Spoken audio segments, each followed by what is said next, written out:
fights of all time, in every fight that's ever happened. But you look at those two separately, and you know, it wasn't their night tonight, and it wasn't an exciting fight. I thought I would win against Anthony, but here I am with a broken jaw, learning the hard way. I'll heal.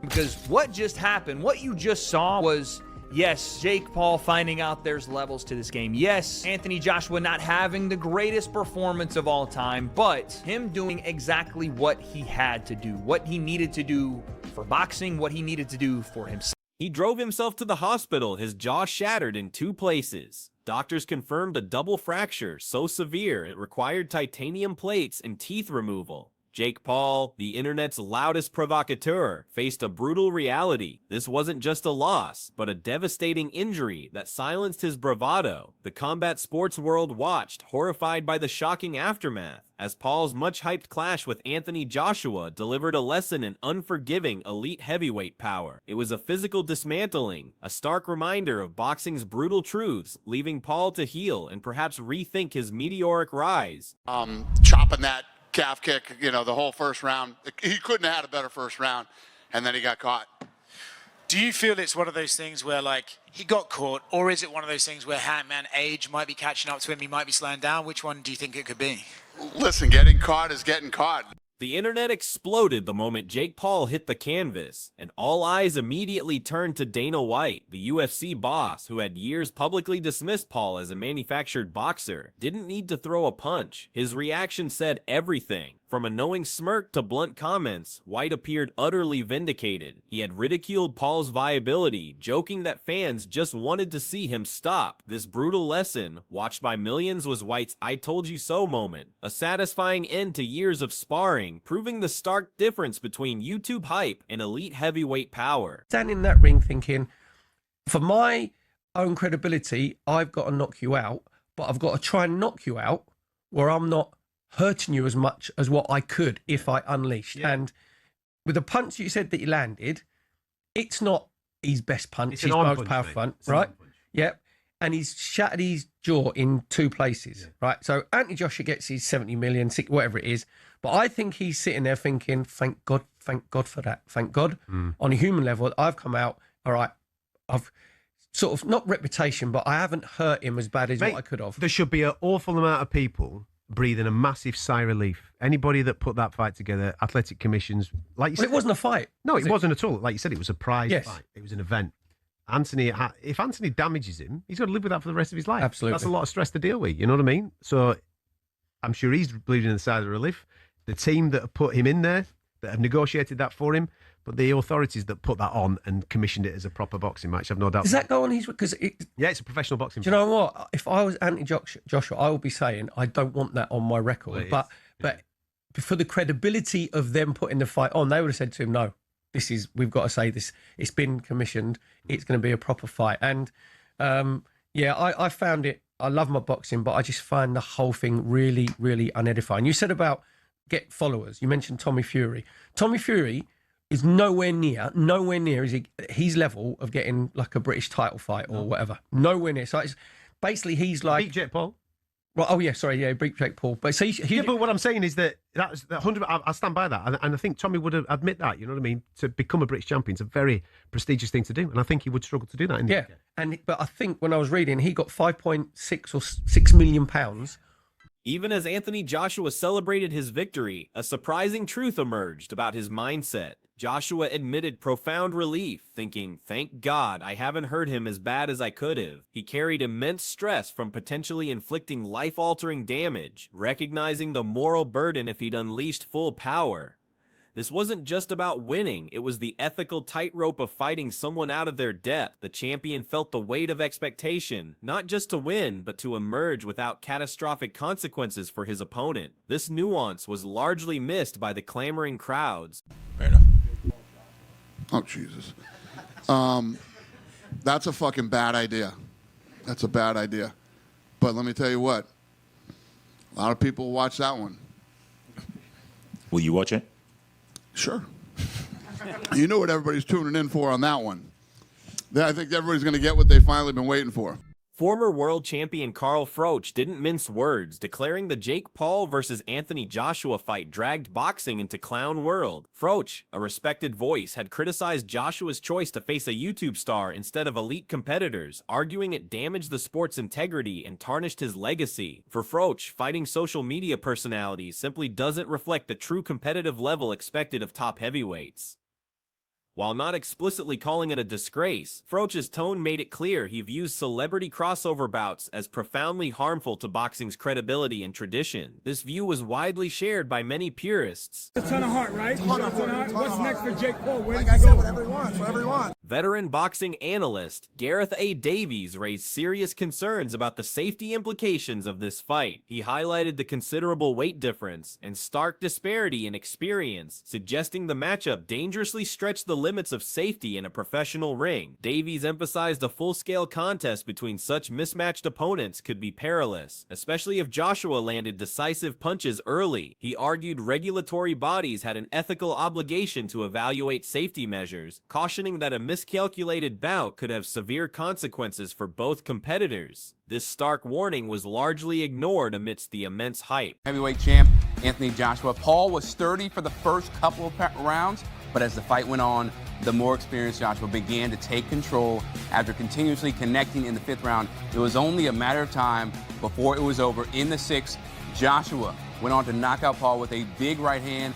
Joshua improved his career record to 29-4 now. Paul loses for the 2nd time in his career to go along with 12 victories. In the emotional aftermath of his brother's brutal knockout, Logan Paul sparked intense debate with an audacious claim. Jake may have won as many as 4 rounds. Logan passionately argued Jake was competitive early, using movement and defense to avoid damage, while Anthony Joshua took time to find rhythm. This assessment, however, flew in the face of most official scorecards and expert analysts. Yet, Logan vehemently insisted people underrating how well Jake survived and stole moments in the first half of the bout. He painted a picture of defiance against overwhelming odds, a narrative few others shared. Logan, what's up, man? What's your reaction to it? I'm just so proud of him. My mom has it. Your brother fought his ass off, man. I mean, other heavyweights have taken that right hand and only took one. I'm just so proud of him. That was incredible. In my view, that was a victory on all fronts. Right. Like, minus the actual victory, of course, but bro, like, no one expected him to last 6 rounds with AJ. In my opinion, he won 4 of them. People will argue that. He at least won 3. No one expected him to last that long. Rolled his ankle, broke his jaw, still fucking fighting, man. Like, that's toughness. You know, most people wouldn't have the balls ever to step in a boxing ring in their life. He stepped in a boxing ring with one of the baddest men on the planet, who's 40 pounds heavier than him and 6 inches taller. That's insane. He's one of the most skilled fighters on the planet. My brother, as a fucking YouTuber, went 6 rounds with him in a fight with a broken jaw and rolled ankle. I'm so proud of him. That was just unbelievable. I saw you talking crap to AJ at one point. I was trying to get his head. I think I pissed him off. I was just saying fuck shit. I love AJ. But bro. Former UFC champion Daniel Cormier, deeply skeptical before the bout, stated what many analysts believed. Jake Paul had no realistic chance to beat Anthony Joshua. Cormier acknowledged Paul's toughness allowed him to reach later rounds, but firmly asserted Joshua essentially carried Jake Paul to the 6th. He argued the fight was always destined for a knockout because Paul simply wasn't at Joshua's elite level. Cormier noted Joshua eventually landing the fight-ending right hand was not a surprise, but an inevitability given the profound difference in skill and raw power regardless of Paul's heart. But I just pissed him off. Then he broke my brother's jaw. Analysts now aptly call the fight's dramatic build-up and aftermath a Tom and Jerry show, capturing the rivalry's essence. Boxing insiders say Jake Paul spent months playing the loud, cartoonish provocateur, embodying Jerry. Meanwhile, Anthony Joshua adopted Tom's silent, calculated demeanor, like a predator waiting for the perfect punchline. When the bell rang, the comedy ended fast. Joshua's superior power, precise timing, and profound ring IQ completely overwhelmed Paul. This led to a knockout that stunned casual fans but left serious analysts unsurprised by the inevitable outcome. Comfort zone doing it. I'm not going to be with a guy I know what subjects we're going over. So, as I am with you, there is a danger in this fight. The odds are, Joshua's 1-12, obviously. Jake Paul is 6-1. yeah, to win this fight in a 2-horse race in which this is a guy who lost to Tommy Fury, Tyson Fury's brother, in an 8-round fight, who, for me, I wrote that it would damage his legacy a week ago. It will damage his legacy for several reasons. If the Deontay Wilder fight never emerges, which it looks like it isn't, I've been calling for that fight for ages. If those two got in a ring together, it's still a massive fight. It's a dangerous fight to sanction, in my view. It sets the wrong precedent. It is 10-ounce gloves. It is a boxing match. It's not an exhibition. This isn't a 58-year-old Mike Tyson. This is one of the most dangerous finishers in the world, who is probably 5 levels above Jake Paul and a weight division above him.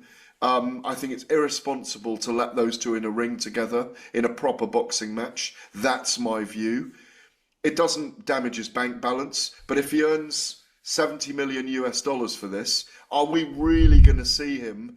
MMA legend. A compelling argument emerged. Jake Paul, despite his YouTube origins, has evolved beyond simply being a YouTuber. Experts pointed out that when someone spends $1 million DMN a year on elite training camps, housing, food, and coaches, their pursuit transcends mere recreation. At this level of investment, he becomes a boxer, even if not elite. This perspective challenges the dismissal of Paul as just a social media personality, acknowledging his genuine dedication and financial commitment. He's putting his money where his mouth is, showing belief in his progress, even if he hasn't reached the highest echelons. Today, by the way, Anthony Joshua put on a show in Miami, taking on Jake Paul in a much anticipated heavyweight bout, and in the end it was AJ who delivered exactly what we wanted. In the end, he stopped Paul in the 6th round to get the victory.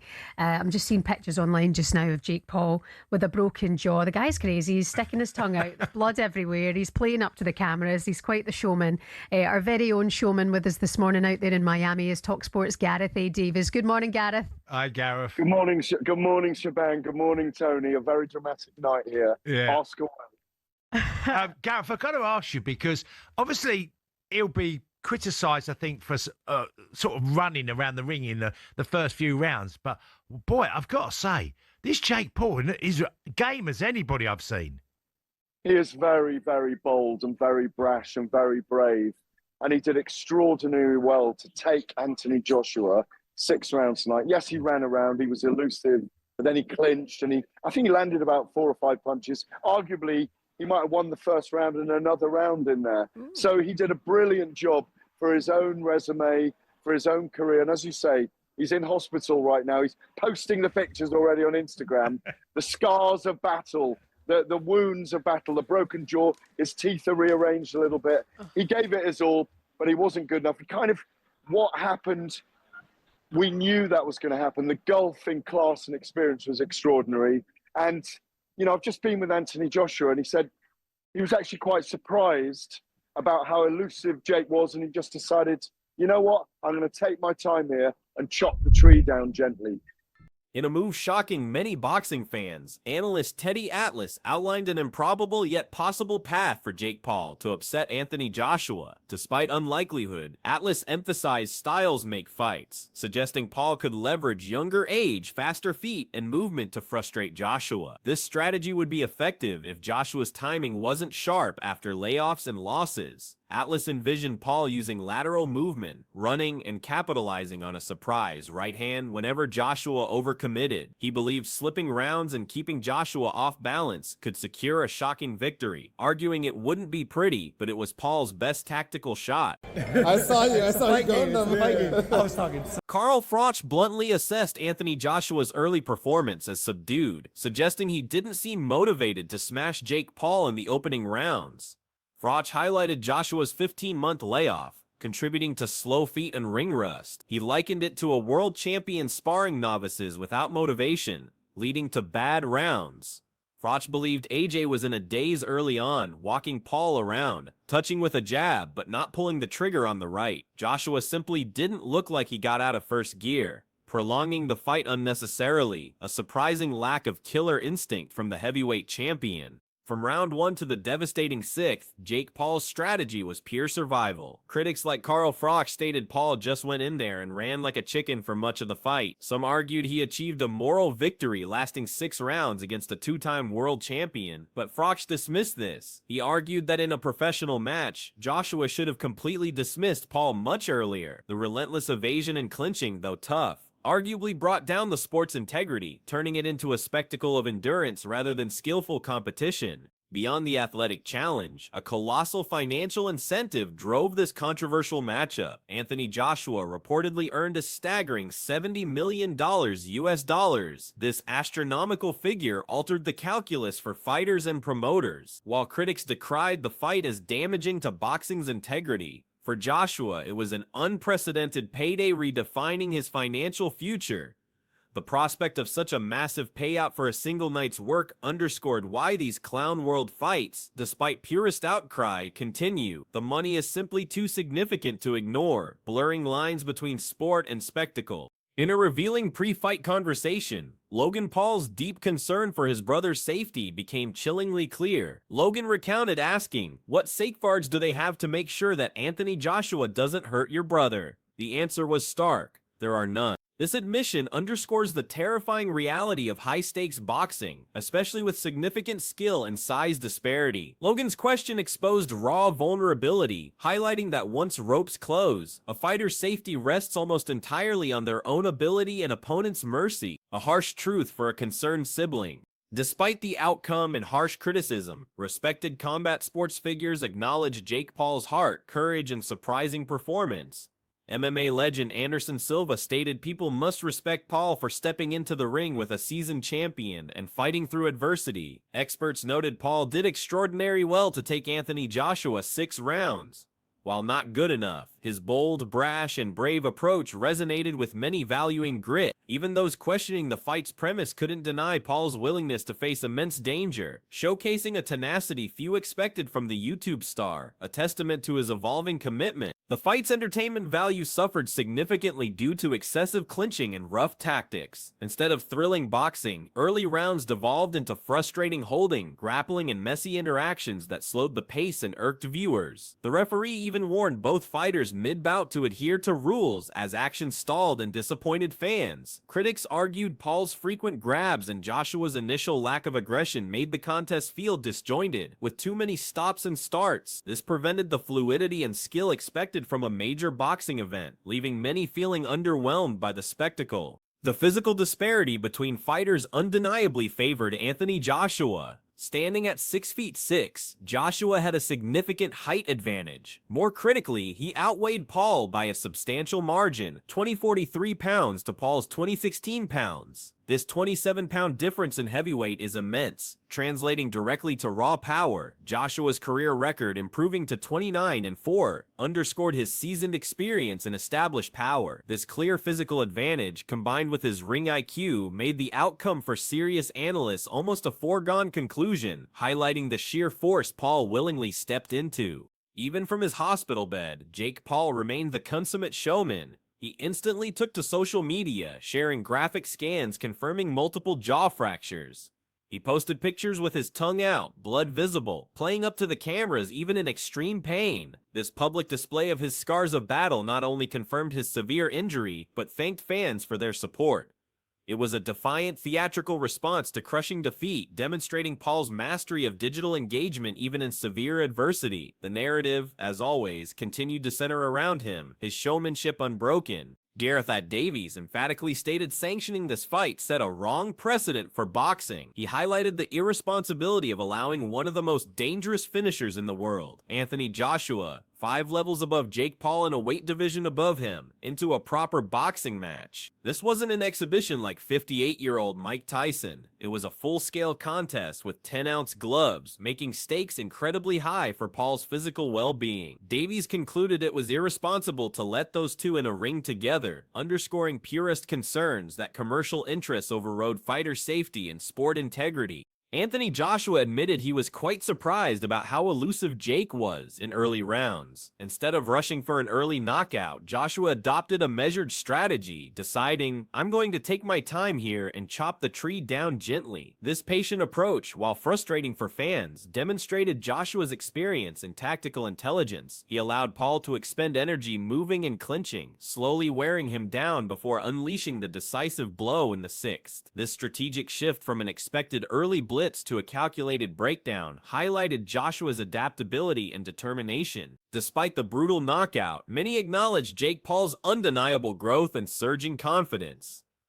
Experts noted Jake hasn't made too many mistakes so far in his career, growing in a ring and outside the ring. His willingness to take on progressively tougher challenges, like the rumored Canelo situation, showed genuine belief in his abilities. He's been a work in progress, consistently putting his money where his mouth is by investing heavily. This fight, though a loss, marked a significant step up, proving he was willing to face true top-tier competition even if the outcome was painful. Beneath tactical analyses, an unspoken sentiment, hinted at by the video's title, permeated the combat sports world: poetic justice, or karma, for Jake Paul. His years of provocative antics, trash talk, and dismissal of fighters created substantial anti-Paul sentiment. Many, including Dana White, wished for his comeuppance. The brutal knockout by Anthony Joshua, the broken jaw, reality colliding with YouTube hype, felt to some like a deserved humbling. It was the moment the manufactured boxer encountered true elite power, a cathartic experience for those who felt Paul had disrespected the sport. So, what does this pivotal fight truly represent? Was it merely a grotesque mismatch driven by financial greed and social media spectacle, as critics passionately argue? Or despite the brutal outcome and severe injury, did it become a defining moment, showcasing Jake Paul's audacious courage to step into the ultimate fire, proving his dedication to boxing even in defeat? This clash between YouTube hype and elite heavyweight reality fractured a jaw and fractured opinions.